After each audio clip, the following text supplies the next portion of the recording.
Reiteramos los datos del último reporte del Ministerio de Salud de la Nación. 9.309 son los contagios en la República Argentina y con este número de contagios de COVID-19 ya suman 417.735 desde aquel primer caso. Hablamos del comienzo de la pandemia en nuestro país. Por otra parte, 203 son los fallecidos en las últimas 24 horas y con ese registro totaliza 8.660 los muertos en nuestro país. Otro de los datos tiene que ver con las altas médicas.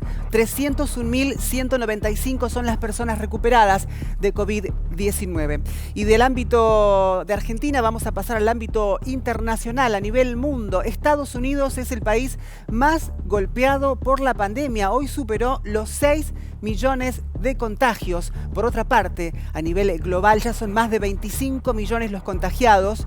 Y otro dato más que tiene que ver con los fallecidos a nivel mundial, 846.000. Estados Unidos superó los 6 millones de contagios de coronavirus y registra el récord mundial con más de 183.200 muertos. Es el país más golpeado por la pandemia.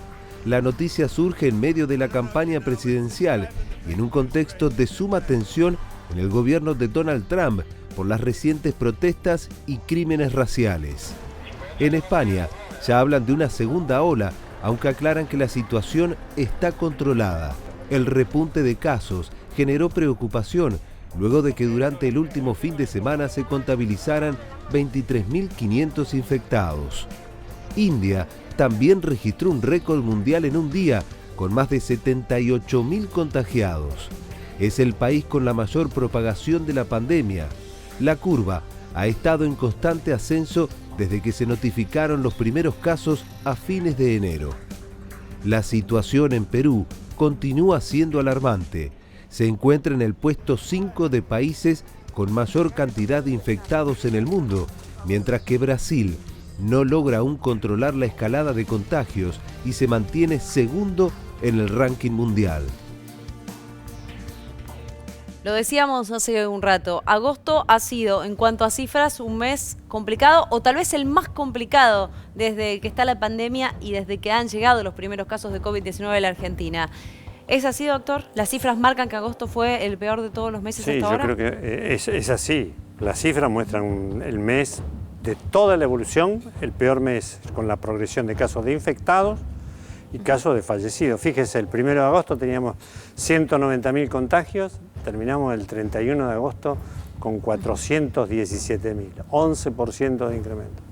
Fíjese, los fallecimientos de 3.500, 3.600 pasamos a 8.600, casi 5.000 fallecimientos más. Es un número bastante interesante para un mes, ¿no? Las camas de UTI ocupadas, casi las duplicamos, ¿sí? Tenemos el doble de camas de UTI ocupadas. Está bien que yo tengo un problema con las camas de terapia intensiva. Hay que ver los números a los cuales uno le puede llegar a terminar creyendo. Por ejemplo, Capital no reporta más de 300 camas. Cava no reporta más de 300 camas. Solo reporta las del sector público, no reporta las del privado. Y además dice que tiene 450 camas del sector público que nunca ocupó. Nunca llegó a ocupar las 450, cosa rara, nunca pasó las 300. Y cuando uno va al hospital, a ciertos hospitales, se encuentran que hay camas de terapia vacías. Y dice, che, ¿por qué no las ocupa? Y no tenemos personal.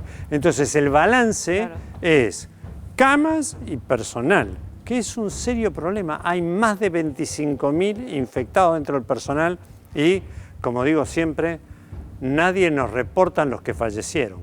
Deberían reportarlos para que la gente tome conciencia de lo que significa cuidar a los que se infectan. Así sean los que se infectan poquitito. Claro. ¿Sí?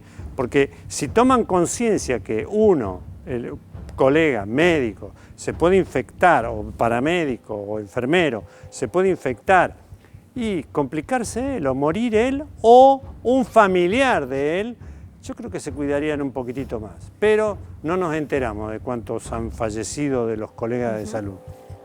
El porcentaje de camas de UTI Nación subió también, fíjese, del 55 al 60 y el del AMBA del 64, hoy está en 68.8, el número más grande, el porcentaje más grande de ocupación. Está bien que pusieron más camas y todo lo demás, pero vuelvo a repetir, esto es un balance. Sí, sí, sí. Camas, personas. Más allá de que haya más camas y haya personal para cubrir esas camas, lo cierto es que ha incrementado la utilización. No Sí. tiene que ver una cosa con la otra. Sí, incrementado, y además le digo que el desgaste es tremendo, porque la gente está, hay que cubrir al que se infectó y al que estaba con el que se infectó, Claro. porque hay que aislarlo hasta que se sepa que es negativo y que pueda volver a trabajar. Entonces no es uno solo que se van varios. Claro. Mire esto.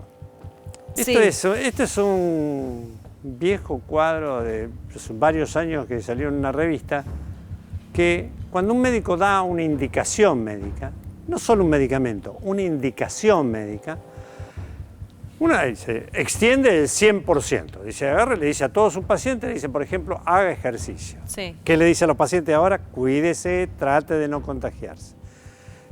Algunos le dicen, tome este remedio. Fíjese lo que pasa. 88% van y compran el remedio que tienen que tomar.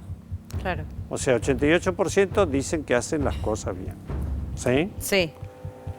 Lo toma a ese remedio el 76%. ¿Sí? Sí. Lo recibe constantemente como le indicó el médico. Sí. Si lo entendió bien, yo le contaría cada anécdota. Que no, ojo, es problema mío. Yo digo, pucha, yo le expliqué mal, porque él no logró comprender. Continuar haciendo el tratamiento, la indicación médica, 47%. Sí. O sea que desde que usted da la indicación de hacer algo, Lo que baja hasta el 47%. que se cumple realmente y se perpetúa en el tiempo, es menos de la mitad. ¿Qué es lo que estamos viendo que ocurre? Es lo que estamos viendo que ocurre. Uno dice, no se junten, no Claro. salgan, tengan No tiene cuidado. que ver con ir a ver al médico en este caso, con un medicamento, sino con no cumplir con los protocolos de seguridad o de sanidad necesarios para tratar de evitar contagiarse. Hoy le preguntaban a uno de un bar, dice, el problema no son ustedes que van a cumplir con todo, el problema es el que viene para ver si cumple con todo.